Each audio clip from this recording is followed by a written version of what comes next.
Hello students. देखो आज की वीडियो में अपन पढ़ेंगे कोऑर्डिनेट ज्योमेट्री। अगर राजस्थान बोर्ड की बात करें तो चैप्टर 9 है कोऑर्डिनेट ज्योमेट्री, और अगर सीबीएसई की बात करते हैं तो ये है सीबीएसई में चैप्टर 7 कोऑर्डिनेट ज्योमेट्री। ठीक है, तो दोनों में ये। अगर राजस्थान बोर्ड की बात करें अपन तो फाइनल एग्जाम में ये जो चैप्टर है आपका ये बनता है 6 मार्क्स का। 6 मार्क्स का चैप्टर है, ओनली एक क्वेश्चन पूछता है आपसे। ठीक है, 6 मार्क्स का। दो तीन चीज़ें इसके अंदर पढ़ने के लिए, एक आता है डिस्टेंस फार्मूला, फार्मूला देखना है, प्लस उस फार्मूले को कहाँ कहाँ कैसे कैसे यूज़ में लेते हैं वो चीज़ें देखनी है। सेकंड आता है आपके पास सेक्शन फार्मूला या डिवीजन फार्मूला या रेशो भी कह सकते हैं उसको। तो कोई रेशो गिवन होता है, उसके अकॉर्डिंग कोऑर्डिनेट फाइंड करने होते हैं। और थर्ड, अगर सीबीएसई की बात करें तो एरिया ऑफ ट्राइंगल भी आता है, और राजस्थान बोर्ड में एरिया ऑफ ट्राइंगल नहीं पूछता है, बट उस एरिया ऑफ ट्राइंगल को अपन कोलिनियर पॉइंट्स में भी यूज में ले सकते हैं। तो कोलिनियर पॉइंट्स पूछता है अकॉर्डिंग इसमें 9th क्लास में, सॉरी चैप्टर 9 में आरबीएसई में। तो कोलिनियर पूछता है, तो कोलिनियर में एरिया ऑफ ट्राइंगल भी यूज में ले सकते हैं।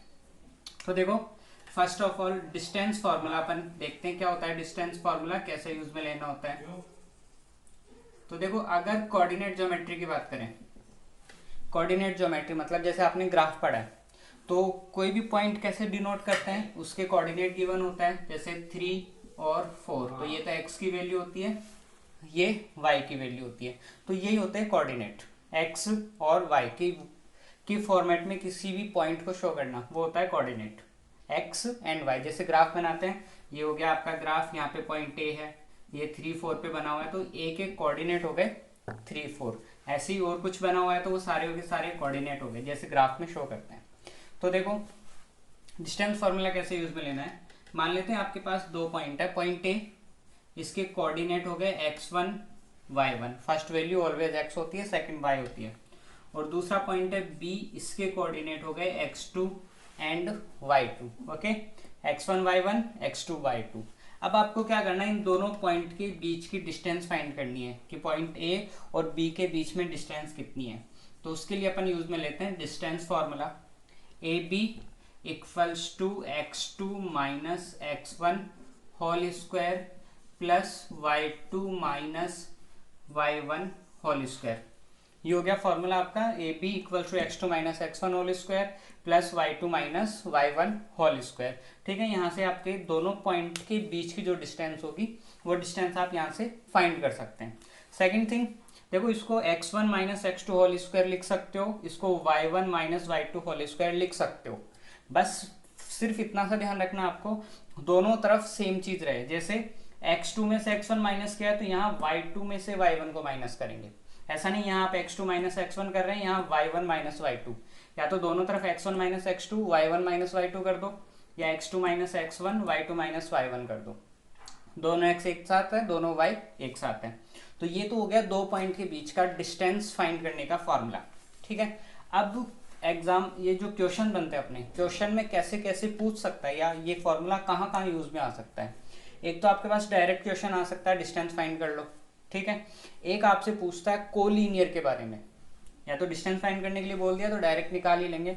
एक आपसे पूछता है कोलिनियर पॉइंट्स के बारे में। तो फर्स्ट ऑफ ऑल ये समझना है कि कोलिनियर पॉइंट कौन से होते हैं। कोलिनियर मतलब वो पॉइंट जो एक ही लाइन पर बने हुए हैं, मोर देन 2 पॉइंट्स। ठीक है, तो इसके लिए अपन ये कह सकते हैं कि more than two points on same straight line. अगर एक ही स्ट्रेट लाइन पर मोर देन 2 पॉइंट आप बनाते हैं तो उन पॉइंट्स को कोलिनियर पॉइंट बोलेंगे। एक स्ट्रेट लाइन बननी चाहिए। सिंपल सी बात करें, 3 पॉइंट है, तीनों को अगर मैं ज्वाइन कर दूं और स्ट्रेट लाइन बन रही है तो वो तीनों पॉइंट किस टाइप के पॉइंट है, कोलिनियर। और अगर नहीं बन रही स्ट्रेट लाइन तो नॉन कोलिनियर। एग्जाम्पल ले लेते हैं, फर्स्ट पॉइंट मान लेता हूँ, यहाँ पर है ए, सेकेंड है यहाँ बी, थर्ड है यहाँ पर सी। मैंने इन तीनों को ज्वाइन किया तो एक स्ट्रेट लाइन बन गई, मतलब ये तीनों क्या है, कोलिनियर है। और जैसे मान लेते हैं फर्स्ट पॉइंट यहाँ है, सेकंड पॉइंट यहाँ है, थर्ड पॉइंट यहाँ है, तो मैं अगर इनको ज्वाइन करता हूँ तो देखो ये लाइन फिर ऐसे जानी चाहिए थी, बट ये स्ट्रेट लाइन नहीं बन रही, तो ये क्या है, ये कोलिनियर नहीं है। तो first of all collinear point समझ में आ गया।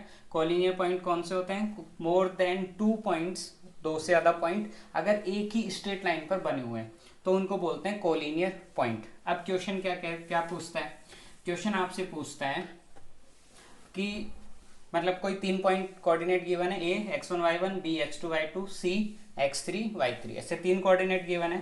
अब क्वेश्चन आपसे ये पूछता है प्रूव करो कि ये पॉइंट कोलिनियर है या फिर चेक करो कोलिनियर है या नहीं है। तो आपको देखो क्या करना होता है, जैसे मान लेते हैं एक तो ए गिवन है x1 y1 फर्स्ट पॉइंट, यहाँ पे जो था सेकंड पॉइंट कौन था बी x2 y2, और थर्ड मान लेते हैं यहाँ था x3 y3, ये 3 पॉइंट है।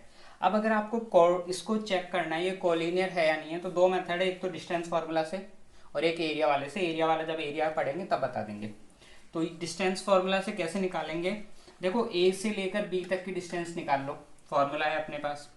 सेम ऐसे बी से लेकर सी तक की डिस्टेंस निकाल लो, और उसके बाद में क्या करना है ए से लेकर सी तक की डिस्टेंस निकाल लो। तीनों डिस्टेंस निकाल लेंगे, A to B, second B to C, third A to C, ये तीनों डिस्टेंस निकाल लेंगे। अब तीनों डिस्टेंस निकालने के बाद 2 चीजें ध्यान रखना है। अभी मेरे पास डायग्राम बना हुआ है, तो अभी मैं इस डायग्राम के अकॉर्डिंग इक्वेशन बनाऊंगा, बट जब आपके पास क्वेश्चन आता है तो ऐसे पॉइंट बना के नहीं देता है कि ए यहाँ है, बी यहाँ है, सी यहाँ है। वो सिर्फ लिख करके दे देता है पॉइंट ए है, ये कोऑर्डिनेट हो गए, ये बी है, इसके कोऑर्डिनेट हो गए, ये सी है, इसके कोऑर्डिनेट हो गए। तो फिर वो ए बी सी इस लाइन में कहीं भी हो सकता है यहाँ ए है, फिर यहाँ सी है, फिर यहाँ बी है। ठीक है, तो अभी दोनों तरीके से समझना है। अभी जो क्वेश्चन बना हुआ उसके अकॉर्डिंग तो इक्वेशन लिख दूंगा, बट एग्जैक्ट शॉर्ट में अपन को समझ मेन चीज किससे काम है वो भी देखते हैं। तो देखो तीनों डिस्टेंस निकाली मैंने, A to B, B to C and A to C, तीनों डिस्टेंस निकाल ली। अब अगर ये कोलिनियर पॉइंट है तो ये देखो 2 छोटी छोटी डिस्टेंस कौन सी, ए टू बी और बी टू सी, तो जो स्मॉलर वाली दोनों डिस्टेंस है उनका सम थर्ड वाले के इक्वल आ जाएगा। अगर इक्वल आ गया तो कोलिनियर पॉइंट्स है। छोटी वाली 2 डिस्टेंस देख लेना, A B plus B C equals to A C. तो ये हो गया आपके पास, इस डायग्राम के अकॉर्डिंग इक्वेशन ये बन रही है, A B plus B C equals to A C. But आपको क्या समझना है, आपको सिर्फ इतना सा देखना है, तीनों डिस्टेंस निकालोगे, डिस्टेंस निकालने के बाद किसी भी 2 का सम थर्ड के इक्वल अगर आ गया तो वो पॉइंट्स कौन से हो जाएंगे, कोलिनियर पॉइंट हो जाएंगे। किसी भी 2 का सम अगर थर्ड के इक्वल है तो वो क्या हो गया, कोलिनियर पॉइंट है। ठीक है, और देखते हैं डिस्टेंस फार्मूला से और भी चीजें पूछता है। देखो क्या पूछता है आपसे, तीनों पॉइंट अगर कोलिनियर नहीं है, ये भी ध्यान रखना, अगर कोलिनियर नहीं है तो फिर वो ट्राइंगल बनाते हैं, ये ध्यान रखना है। 3 पॉइंट्स है, अगर तीनों कोलिनियर नहीं है, जैसे फर्स्ट ये रहा, सेकंड ये रहा, थर्ड ये रहा, तो ये फर्स्ट सेकंड थर्ड तीनों को ज्वाइन किया तो क्या बन गया, ट्राइंगल बन गया। तो अगर तीनों पॉइंट कोलिनियर नहीं है तो वो हमेशा ट्राइंगल फॉर्म करेंगे, ये भी ध्यान रखना है आपको। अब अगर ट्राइंगल फॉर्म करते हैं तो वो क्वेश्चन आपसे ये भी पूछ लेता है कि किस टाइप का ट्राइंगल है। तो देखो आपको क्या करना है, वही तीनों डिस्टेंस निकालनी है। ठीक है, ए बी और सी, तीनों पॉइंट की डिस्टेंस निकाल ली। अगर तीनों की डिस्टेंस सेम है तो वो किस टाइप का ट्राइंगल हो गया, इक्विलैटरल ट्राइंगल, अगर वो टाइप ऑफ ट्राइंगल पूछता है। ठीक है, तो क्या हो सकता है, तीनों की डिस्टेंस सेम आ सकती है। अगर तीनों सेम है तो आपको पता है इक्विलैटरल ट्राइंगल है। और अगर कोई 2 सेम है, कोई भी 2 सेम है, इसमें क्या हो गया 3 सेम, अगर कोई भी 2 सेम है तो वो कौन सा ट्राइंगल हो सकता है, आइसोसेलेस ट्राइंगल हो सकता है। थर्ड वन, अगर तीनों ही डिफरेंट है तो वो कौन सा ट्राइंगल हो सकता है, स्केलेन ट्राइंगल। तीनों सेम है तो इक्विलैटरल होता है, आपको पता है इक्विलैटरल ट्राइंगल की तीनों साइड इक्वल है। यानी कि डिस्टेंस फॉर्मूला की हेल्प से आप टाइप ऑफ ट्राइंगल भी डिफाइन कर सकते हो। और अगर कोई 2 ही सेम है तो आइसोसेलेस, और अगर तीनों ही डिफरेंट है तो स्केलेन ट्राइंगल। अब इन 2 केस में एक चीज और ध्यान रखनी है आपको, इन 2 केस में एक और चीज ध्यान रखनी है, वो क्या, अगर इक्विलैटरल ट्राइंगल नहीं है, या तो आइसोसेलेस है या स्केलेन है, तो आपको इसके अंदर ये प्रॉपर्टी पहले चेक करनी पड़ेगी। जो 2 सबसे छोटी वाली जो 2 साइड्स होगी वो तो हो जाएगी पी और बी, और थर्ड साइड को मान लेंगे एच। अगर ये कंडीशन फुलफिल होती है तो फिर आइसोसेलेस या स्केलेन नहीं बोल करके क्या बोलेंगे, ये कौन से कंडीशन है, ये राइट एंगल ट्राइंगल की कंडीशन है ये, है ना। राइट एंगल ट्राइंगल में अप्लाई होती है पाइथागोरस थ्योरम। तो अगर इक्विलैटरल इक्विलैटरल कभी भी राइट एंगल ट्राइंगल नहीं बनता है, क्योंकि इक्विलैटरल में ऑल एंगल्स आर 60-60। आइसोसेलेस कोई दो साइड इक्वल होती है तो एंगल तो लेना देना ही नहीं है। तो आइसोसेलेस या स्केलन ट्राइंगल अगर है तो आप क्या करोगे, दो साइड को, छोटी वाली जो दो तीन साइड आ रही होगी, जो सबसे बड़ी होगी ग्रेटर साइड वो होती है हाइपोटेन्यूस, जो सबसे बड़ी होती है। जैसे मान लो एक आ गई आपके पास 3, डिस्टेंस मान लो ए टू बी आ गया 3, फिर आपने बी टू सी निकाला ये आ गया 4, और ए टू सी निकाला ये आ गया मान लेते हैं 5। तो क्या करना है, ये सबसे बड़ी साइड है तो आप कंडीशन चेक करना, 5 square equals to 3 square plus 4 square. देखो अभी अगर मैं यहाँ से देखता हूँ तो ये कौन सा ट्राइंगल बन रहा है, ये बन रहा है स्केलन ट्राइंगल, अगर सिर्फ यहाँ पे देखता हूँ तो, क्योंकि तीनों साइड डिफरेंट है। बट क्या करना है, अगर स्केलन या आइसोसेलेस आता है तो ये कंडीशन चेक कर लेंगे, 5 square equals to 3 square plus 4 square, तो ये हो गया 25, ये हो गया 9, ये हो गया 16। तो क्या कंडीशन बन गई, 25 इक्वल्स टू 25। इसका मतलब राइट एंगल ट्राइंगल की कंडीशन अप्लाई हो गई, पाइथागोरस अप्लाई हो गई। और अगर पाइथागोरस अप्लाई हो गई तो ये कौन सा ट्राइंगल है, ये है राइट एंगल ट्राइंगल, ठीक है। तो यहाँ से आप टाइप ऑफ ट्राइंगल भी बता सकते हैं, किस टाइप का ट्राइंगल है। सेम ऐसे ही टाइप ऑफ क्वाड्रिलेटरल भी पूछ सकता है, क्वाड्रिलेटरल, ठीक है।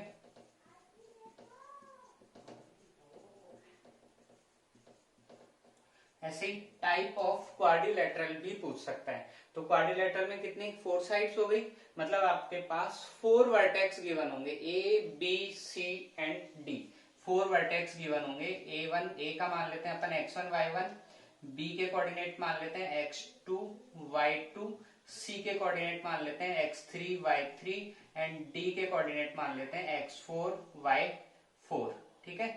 ये 4 वर्टेक्स होंगे, इनके आपको कोऑर्डिनेट गिवन होंगे। अब इनके हेल्प से आपसे ये पूछेगा कि किस टाइप का क्वाड्रिलेटरल है ये। क्वाड्रिलेटरल मतलब 4 साइड, तो 4 साइड का मतलब या तो रेक्टेंगल हो सकता है, स्क्वायर हो सकता है, या फिर पैरेललोग्राम हो सकता है, या फिर रोम्बस हो सकता है। नॉर्मली ये 4 ही पूछता है, ठीक है। Rectangle, square, parallelogram and rhombus, ये 4 चीजें पूछता है आपसे। तो ये किस टाइप का क्वाड्रिलेटरल है। तो देखो क्या करना है, इसके अंदर बहुत छोटी चीज ध्यान रखनी है आपको, बहुत इंपॉर्टेंट कह सकते हैं, छोटी सी है बट इंपॉर्टेंट है। जब भी आप डायग्राम बनाओगे तो ये उस डायग्राम के अंदर ये वर्टेक्स कंटिन्यू बना लेना, अदरवाइज आपका क्वेश्चन गलत हो जाएगा। कैसे, जैसे मान लेते हैं मैंने फर्स्ट पर बना लिया ए, तो उसके बाद में सेकंड पर किसको बनाऊंगा बी, उसके आने थर्ड पर हो गया सी, और फोर्थ पर हो गया डी। ये कंटिन्यू ऑर्डर में होने चाहिए, सेम ऑर्डर में। उसने पहले ए लिखा तो ए, फिर बी, मान लो वो सी लिखता तो अपन भी सी लिखते, ठीक है। तो ये ऑर्डर वाइज होना चाहिए, जो क्वेश्चन में गिवन है उसी ऑर्डर के according. First of all A, then B, then C, then D. कैसे भी कर लेना, इधर ए फिर बी सी डी, कैसे भी कर लेना, बट रखना आपको कंटिन्यू है, बस सबसे इंपॉर्टेंट चीज यही है। तो देखो क्या करना है अब आपको, ये गिवन हो गए, ये डायग्राम आप बना लोगे। डायग्राम अभी तो कोई सी भी शेप बना लेना, ठीक है। मैंने रेक्टेंगल बना दी, कोई सी भी शेप बना लेना, क्योंकि अभी अपन ने उसको फाइनल नहीं बताया कि कौन सी शेप का है, सिर्फ कोऑर्डिनेट्स की वजह से सिर्फ डायग्राम में सेट किया है। अब क्या करना है आपको, फर्स्ट ऑफ ऑल ये डिस्टेंस फाइंड कर लेंगे, कौन सी distance, A B, distance formula की हेल्प से। फिर डिस्टेंस फॉर्मूला की हेल्प से BC, ये डिस्टेंस भी निकाल लेंगे। देखो अगर ऐसा क्वेश्चन एग्जाम में आता है ना तो चांसेस रहते हैं पूरे 6 मार्क्स का ही आएगा, और सबसे सिंपल क्वेश्चन मैं इसी को मानता हूं, अगर 6 मार्क्स का आ गया तो। थोड़ा सा लेंथी है बट बहुत सिंपल है, सिर्फ डिस्टेंस निकालनी और कुछ नहीं करना। A to B distance formula apply किया, डिस्टेंस निकाल ली। B to C दोनों के कोऑर्डिनेट पता है, डिस्टेंस फॉर्मूला अप्लाई किया, डिस्टेंस निकाल ली। C to D इसकी डिस्टेंस निकाल ली। D to A इसकी भी डिस्टेंस निकाल ली। उसके अलावा देखो दो डायगोनल भी है इसके अंदर, AC एंड BD, तो AC की डिस्टेंस भी निकाल ली एंड BD की डिस्टेंस भी निकाल ली। तो टोटल कितने डिस्टेंस निकल गई अपने पास, 6 डिस्टेंस आपने निकाल ली total. AB BC CD DA AC and BD, ये टोटल 6 डिस्टेंस निकाल ली। जिसमें से ये तो कौन है, ये तो है साइड्स, और ये कौन है, ये दोनों है डायगोनल, ये दोनों डायगोनल से, वो दोनों साइड है। अब ये जो साइड और डायगोनल है ये हेल्प करेगी ये डिफाइन करने में कि वो किस टाइप का क्वाड्रिलेटरल है। तो देखो कैसे करेंगे अपन, ये मैं रफ कर देता हूं एक बार, ये सारी चीजें पता है अब आपको। तो अब ये जो डिस्टेंस निकाली है आपने, ये कैसे अपनी हेल्प करेगी। तो फर्स्ट बात करते हैं रेक्टेंगल की। तो रेक्टेंगल के साथ साथ समझ लेते हैं अपन किसको, पैरेललोग्राम को। रेक्टेंगल एंड पैरेललोग्राम, देखो इनकी प्रॉपर्टीज पढ़ी हुई है 9th क्लास में, बस वो प्रॉपर्टी की हेल्प लेंगे और डिफाइन कर देंगे कौन सी शेप है। तो देखो रेक्टेंगल में अपन को क्या पता है, opposite sides are equal, opposite sides are equal, ठीक है। उसमें कोई दो दो साइड, जैसे ए बी, ये तो था आपका A B, B C, C D और डी है, तो ए बी और इधर सी डी, अगर ये दोनों अपोजिट साइड इक्वल आ रही है और ये दोनों अपोजिट साइड इक्वल आ रही है, तो कौन सी शेप हो सकती है, रेक्टेंगल। बट आपको पता है पैरेललोग्राम में भी अपोजिट साइड इक्वल होती है, तो इसकी प्रॉपर्टी कौन सी हो गई, अपोजिट साइड्स आर इक्वल। तो सिर्फ अपोजिट साइड अगर इक्वल है तो आप ये डिफाइन नहीं कर पाओगे कि वो रेक्टेंगल है या पैरेललोग्राम है, इसीलिए डायगोनल भी निकालने पड़ते हैं। क्यों, क्योंकि देखो अपोजिट साइड अगर इक्वल आ गई तो रेक्टेंगल भी हो सकता है, पैरेललोग्राम भी हो सकता है, कंफर्म नहीं है। बट अगर डायगोनल निकाल रहे तो डायगोनल कंफर्म कर देंगे कि रेक्टेंगल है या पैरेललोग्राम। कैसे, रेक्टेंगल के जो डायगोनल्स होते हैं वो क्या होते हैं रेक्टेंगल के डायगोनल्स इक्वल होते हैं। बट अगर मैं पैरेललोग्राम की बात करूं तो पैरेललोग्राम के जो डायगोनल्स होते हैं वो इक्वल नहीं होते। तो यहां से आपको पता लग जाएगा डायगोनल्स आर इक्वल रेक्टेंगल में, और पैरेललोग्राम के डायगोनल इक्वल नहीं होते। सेम कितनी हो गई, दो शेप हो गई। थर्ड क्या ले सकते हैं अपन, स्क्वायर, और स्क्वायर के साथ साथ अपन किसको समझ लेंगे यहाँ पे, रोम्बस को, ठीक है। तो स्क्वायर में सबको पता है ऑल साइड्स आर इक्वल, सारी की सारी साइड्स क्या आ जाएगी, इक्वल आएगी, ऑल साइड्स आर इक्वल। ये तो रोम्बस में भी होता है, all sides are equal, rhombus की भी ऑल साइड इक्वल होती है। तो अगर ऑल साइड इक्वल आ गई तो नहीं डिफाइन कर पाएंगे स्क्वायर है या रोम्बस है। तो क्या करना है, डायगोनल चेक करेंगे। क्या होता है, स्क्वायर के डायगोनल्स इक्वल होते हैं और रोम्बस के डायगोनल जो होते हैं वो क्या होते हैं, इक्वल नहीं होते, डायगोनल्स आर नॉट इक्वल। तो इसकी हेल्प से आप यहां बता सकते हैं कि जो शेप आपसे पूछी गई है वो किस टाइप की शेप है, ठीक है। ये भी कंप्लीट हो गया। अब डिस्टेंस फॉर्मूला की अगर बात करें तो आपसे लगभग इतनी ही चीजें पूछी जाती हैं जो मैं बता चुका हूं। या तो डिस्टेंस निकालने के लिए बोल देगा, या कोलिनियर चेक, डिस्टेंस निकाल ही लेंगे। कोलिनियर चेक करने के लिए बोलेगा तो किसी भी दो साइड का सम थर्ड से इक्वल हो जाना चाहिए, ठीक है। तो क्या निकल के आ जाएंगे, कोलिनियर। और अगर ट्राइंगल में पूछता है तीनों साइड इक्वल है तो इक्विलैटरल, कोई दो इक्वल है या तीनों डिफरेंट है तो पहले उसको पाइथागोरस चेक करेंगे। अगर पाइथागोरस अप्लाई होती है तो उसको राइट एंगल ट्राइंगल बोलेंगे, और अगर नहीं अप्लाई होती है तो आपकी वो कंडीशन देख लेना, या तो आइसोसेलेस आ रहा होगा या स्केलन आ रहा होगा। फोर्थ वन अपने पास कौन से हो गए, क्वाड्रिलेटरल। तो टाइप ऑफ क्वाड्रिलेटरल, इतनी सारी चीजें थी जो डिस्टेंस फॉर्मूला की हेल्प से सॉल्व कर सकते हैं। नेक्स्ट आते हैं अपन अपना सेकंड पार्ट। सेकंड पार्ट है रेशो फॉर्मूला। रेशो फॉर्मूला, ठीक है। रेशो फॉर्मूला बोल सकते हैं, डिवीजन फॉर्मूला भी बोल सकते हैं, सेक्शन फॉर्मूला भी बोल सकते हैं, कुछ भी बोल देना, अलग अलग जगह पे अलग अलग नाम यूज में ले लेते हैं। तो डिवीजन फॉर्मूला भी बोल सकते हैं और सेक्शन फॉर्मूला भी बोल देना, कुछ भी बोल देना, तीनों में से कोई इफेक्ट नहीं पड़ेगा, ठीक है। अब रेशो फॉर्मूला क्या है, एक लाइन है आपके पास, कोऑर्डिनेट वही ए और बी दो पॉइंट है, एक थर्ड लाइन या थर्ड पॉइंट कह दो, कुछ भी कह दो, उस लाइन को बीच में से कट कर रहा है। बीच में से कट करने का मतलब मिड में से नहीं कह रहा हूं मैं, कहीं ना कहीं कहीं से भी कट कर रहा है, तो वो उसको किस रेशो में कट कर रहा है वो रेशो फाइंड कर सकते हैं अपन इसकी हेल्प से। दो टाइप के होते हैं, एक होता है इंटरनल रेशो, एक होता है एक्सटर्नल रेशो। तो अगर सीबीएसई की बात करें तो सिर्फ इंटरनल रेशो काम में आता है, और आरबीएसई की बात करें तो दोनों रेशो काम में आते हैं, ठीक है। तो फर्स्ट मैं इसका कर रहा हूं आपके पास इंटरनल रेशो। इंटरनल रेशो तो देखो कैसे हुआ, डायग्राम से समझ लेते हैं। एक पॉइंट था ए, इसके कोऑर्डिनेट थे x1 y1, ठीक है, और ये जाके ज्वाइन हो रहा है दूसरी लाइन, सॉरी दूसरे पॉइंट बी से, जिसके कोऑर्डिनेट है x2 y2। अब ये कोई थर्ड लाइन कह दो या फिर कोई पॉइंट कह दो, इनकी इस लाइन को बीच में से कहीं से कट कर दिया, ठीक है, यहां से कट कर दिया, मान लेते हैं यहाँ पे कोई पॉइंट है C जो इस A और B को कट कर रहा है। किस रेशो में कट कर रहा है, मान लेते हैं M1:M2 में कट कर रहा है, ठीक है, पॉइंट था C, M1:M2 में कट कर रहा है। तो इस C के कोऑर्डिनेट मान रहा हूं मैं x और y है, समझ में आया। एक पॉइंट था A x1 y1, एक पॉइंट था B x2 y2, कोऑर्डिनेट है ये इनके। एक थर्ड पॉइंट इनको बीच में से कहीं से कट कर रहा है, मिड पॉइंट नहीं बोल रहा हूं, मिड पॉइंट का अलग देख लेंगे।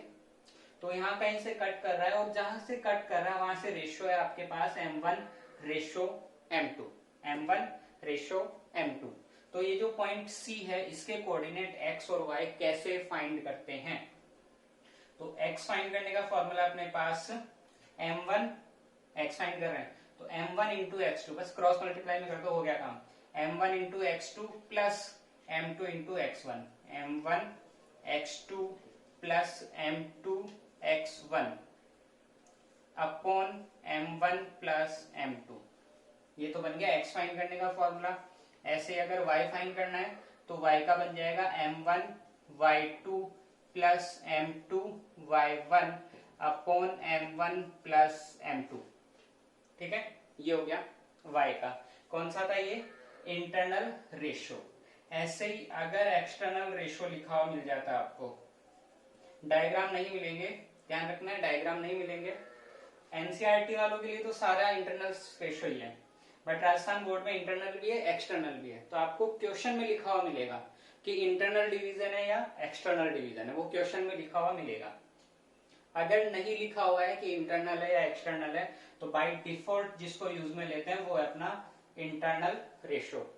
जैसे मान लो सिर्फ इतना सा लिखा हुआ है फाइंड द रेशो, या फिर a point divides A and B in 1:2 find the coordinate of C, यानी इतना ही लिखा है कि 1:2 में डिवाइड कर रहा है, ये नहीं लिखा कि इंटरनल है या एक्सटर्नल है, तो क्या यूज में लेंगे इंटरनल, अदरवाइज लिखा हुआ मिल जाएगा। तो एक्सटर्नल, एक्सटर्नल कैसे होता है, एक्सटर्नल में सिर्फ इतना सा डिफरेंस है, इसमें जहां जहां प्लस यूज में ले रहे हैं वहां वहां माइनस आ जाएगा। मतलब x इक्वल्स टू क्या हो जाएगा, M1:x2 minus M2:x1 upon M1 minus M2, और y का क्या हो जाएगा, M1:y2 minus M2:y1 upon M1 minus M2, ठीक है। तो ये हो गया आपके पास रेशो फॉर्मूला, इंटरनल और एक्सटर्नल। बाय डिफॉल्ट अगर कुछ लिखा हुआ नहीं है तो इंटरनल यूज में लेना है, अदरवाइज एक्सटर्नल को यूज में, अगर लिखा हुआ मिल गया कि एक्सटर्नल है तो क्या करना है, एक्सटर्नल डिवीजन को यूज में ले लेंगे, ठीक है। अब देखो इसी से छोटी सी चीज और कर देते हैं अपन सॉल्व। अगर आपके पास दोनों रेशो इक्वल है, अगर आपके रेशो इक्वल बोल रहे हैं, जैसे या 1:1 लिखा हुआ मिल गया, या 2:2 या 3:3, या फिर क्या लिखा हुआ मिल गया आपको, कहीं भी मिड पॉइंट लिखा हुआ मिल गया, ठीक है। इन दोनों ही केस में डायरेक्ट निकाल सकते हैं अपन x और y की value, x equals to x1 plus x2 upon 2 and y equals to y1 plus y2 upon 2, ठीक है। तो वो m1 x2 m2 x1 वो फॉर्मूला अप्लाई करने की जरूरत नहीं है। अगर लिखा हुआ मिल गया रेशो इक्वल है, यानी 1:1, 2:2, 3:3, या फिर मिड पॉइंट लिख के दे दिया, तो उस केस में डायरेक्ट फॉर्मूला अप्लाई करेंगे, x equals to x1 plus x2 upon 2 and y equals to y1 plus y2 upon 2। अब एक छोटी चीज और, अगर आपसे रेशो ही फाइंड करने के लिए बोल दे, अभी तक अपन ने क्या किए थे, रेशो गिवन थे, अब अगर आपसे रेशो ही फाइंड करने के लिए बोल दे तो कोई दिक्कत नहीं है, रेशो फॉर्मूला यही अप्लाई करना है। सिर्फ M1 और M2 की वैल्यू नहीं है तो उनकी जगह M1 M2 ही रख लेंगे, और जब क्वेश्चन सॉल्व करेंगे तो कुछ ऐसी कंडीशन आ रही होगी आपके पास, जैसे 4/5 equals to M1 upon M2, ठीक है, कुछ इस तरीके से बन जाएगी। तो आपको पता है अपॉन वाली जो चीजें होती है आप उनको रेशो में लिख सकते हो, इसका मतलब आप इसको ऐसे लिख सकते हो 4:5 इक्वल्स टू M1:M2। तो यहाँ से आपके क्या होंगे, रेशो निकल जाएंगे। फॉर्मूला सेम अप्लाई करना है, सॉल्व करना है। M1 और M2 पता नहीं है, एज इट इज रख लेना, क्रॉस मल्टीप्लाई करके सॉल्व करोगे हो जाएगा, ठीक है। अब थर्ड थिंग एक और आती है अपने पास, last one, area of triangle. ये सिर्फ सीबीएसई वालों के हैं, राजस्थान बोर्ड वालों के लिए नहीं है, लेकिन राजस्थान बोर्ड में भी अपन यूज में ले लेते हैं। देखो कैसे, थर्ड वन है आपके पास एरिया ऑफ ट्राइंगल, यानी A B C, 3 coordinate given है, तीनों मिलकर एक ट्राइंगल फॉर्म कर रहे हैं, तो आपको उस ट्राइंगल का एरिया फाइंड करना है। थोड़ा सा बड़ा फॉर्मूला है, तो याद करने का मेथड है, आप याद रख लेना 23, 31, 12, 23, 31, 12, 23, 31, 12। कैसे होगा देखो, एरिया ऑफ ट्राइंगल होता है 1/2 into x1 into y2 minus y3 plus x2 into y3 minus y1 plus x3 into y1 minus y2।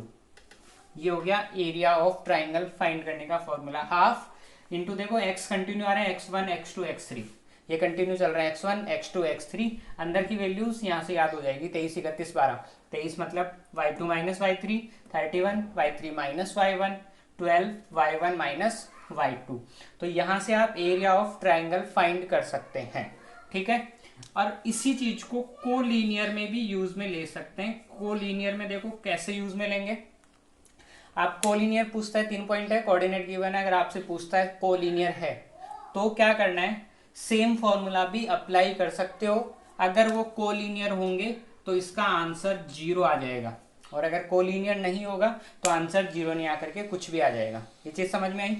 वो जो फॉर्मूला था डिस्टेंस फॉर्मूला, उससे ये थोड़ा बड़ा हो जाता है क्वेश्चन, क्योंकि 3 डिस्टेंस निकालनी पड़ती है, फिर उनको चेक ऐड करके चेक और करना पड़ता है। इसमें कुछ नहीं है, x1 x2 x3 y1 y2 y3 values यहाँ पुट करो, 3 या 4 लाइन में सॉल्यूशन आ जाता है। अगर 0 आ गया इस पूरे का आंसर, अगर 0 आ गया तो वो कोलिनियर है, और अगर इसका आंसर 0 नहीं आता है तो क्या है, नॉन कोलिनियर। तो अपन इस फॉर्मूले को कोलिनियर में भी यूज में ले लेते हैं, ठीक है।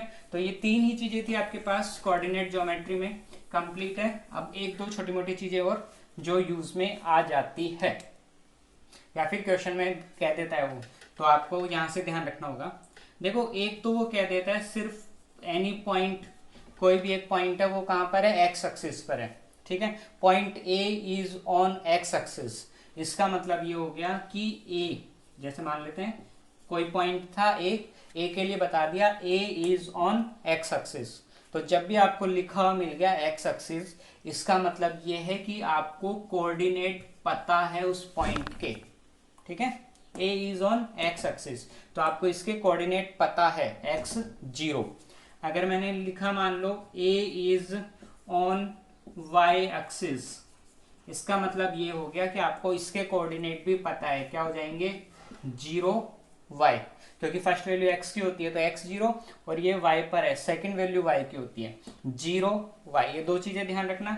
x एक्सिस अगर लिखा हुआ मिल गया, इसका मतलब आपको कोऑर्डिनेट बता रखा है उसने, आपको खुद को लिखना है कोऑर्डिनेट क्या बनेगा। y एक्सिस लिखा हुआ मिल गया, इसका भी मतलब यही हो गया कि कोऑर्डिनेट गिवन है आपको 0 y। और अगर आपको क्या लिखा हुआ मिल गया, ओरिजिन लिखा हुआ मिल गया, इसका मतलब कोऑर्डिनेट क्या हो गए, 0 0, ठीक है। एक और चीज, अगर आपको कोई ट्राइंगल दे दिया AOB, BOC, POQ, कुछ भी, अगर O लिखा हुआ है तो इसका मतलब यही हो गया कि वो O जो है वो कौन है, ओरिजिन ही है, यानी उसके कोऑर्डिनेट आपको पता है। अगर वो कुछ नहीं लिख के देता है तो, जैसे मान लो ट्राइंगल AOB बोला, उसने A, O और B तीनों के कोऑर्डिनेट बता दिए तो एक अलग बात है, बट अगर कोऑर्डिनेट नहीं बता रहा है तो ये जो बीच में जो O है वो यही है, ओरिजिन ही होगा, और कोऑर्डिनेट उसके क्या रहेंगे, 0 0 ही रहेंगे, ठीक है। अब एक छोटी चीज और जो मेरे को सेक्शन फॉर्मूला में बतानी चाहिए थी, अब याद आई मुझे।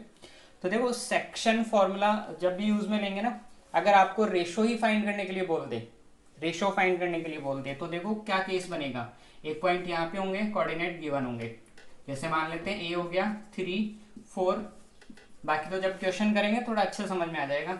और इसके को कोऑर्डिनेट मान लेते हैं 1 और 7 है, और बीच में आ गया C, ये किस रेशो में डिवाइड कर रहा है वो अपन को नहीं पता, और इसके कोऑर्डिनेट मान लेते हैं ये C पॉइंट, उसने कहा कि C पॉइंट कहाँ पर है, एक्स एक्सिस पर है, तो इसके कोऑर्डिनेट क्या हो गए, x और 0 होंगे, राइट। उसने कहा कि जो सी है वो एक्स एक्सिस पर है, तो कोऑर्डिनेट कौन हो गए, एक्स और 0। तो अब आपको सिर्फ ये ध्यान रखना है, इसमें फॉर्मूला 2 लगते हैं, एक्स का भी था m1 x2 plus m2 x1, y का भी था m1 y2 plus m2 y1। ठीक है, तो आपको सिर्फ इतना सा ध्यान रखना है, यहाँ जो कोऑर्डिनेट गिवन होंगे x और 0, इसमें से जो वैल्यू आपको पता है उसी का फॉर्मूला लगाना। जैसे x तो नहीं पता बट y की वैल्यू पता है 0, तो फॉर्मूला कौन सा लगा देंगे, y equals to m1 y2 plus m2 y1 upon m1 plus m2। But अगर इसके कोऑर्डिनेट ये होते मान लो 0 y, एग्जांपल ले लेते हैं, हाँ चलो ये तो रह नहीं था, ये तो x का हो गया, y एक्सिस अगर कोऑर्डिनेट होते 0 y, इसका मतलब आपको x की वैल्यू पता है, तो फॉर्मूला कौन सा लगाते हैं, x वाला, x equals to m1 x2 plus m2 x1 upon m1 plus m2। ठीक है, और थर्ड वन, अगर मान लो आपके पास दोनों वैल्यू गिवन है, यहाँ 1 है यहाँ 7 है, अब आपको x और y दोनों ही वैल्यू गिवन है, ये और भी इजी है, चाहे तो x का लगा दो चाहे तो y का लगा दो, किसी भी एक का लगा दो। ठीक है, ये यहाँ से सॉल्व हो जाएगा। तो ये कंप्लीट हो गया आपके पास जो कोऑर्डिनेट ज्योमेट्री है उसके बेसिक्स कंप्लीट है। तो इसके बाद में सिर्फ एक्सरसाइज करेंगे अपन, तो यहाँ से आपके बेसिक्स कंप्लीट है, तो अच्छे से पढ़ना इनको, और समझ में आता है, अच्छा लगता है वीडियो तो प्लीज़ चैनल को सब्सक्राइब कर देना। एक और चीज़ है, देखो अकाउंट्स का भी है, एक स्टार्ट किया है अब अकाउंट्स का भी, अगर आपको अकाउंट्स भी पढ़नी है, अकाउंट्स में भी कोई अभी स्टार्ट किया है चैनल, तो डिस्क्रिप्शन में आपको लिंक मिल जाएगी इस चैनल की, वहाँ पे जाके आप अकाउंट्स से रिलेटेड जो चीज़ें हैं उनकी भी स्टडी कर सकते हैं, बहुत अच्छे से एक्सप्लेन किया हुआ है वहाँ भी। और ठीक है, उसको भी अगर वो चैनल पसंद आता है तो उसको भी आप सब्सक्राइब कर सकते हैं, लिंक आपको डिस्क्रिप्शन में मिल जाएगी। और मेरे लिए भी कह रहा हूँ, वीडियोज़ अच्छे लगे लाइक करना, सब्सक्राइब करना। Okay, thank you.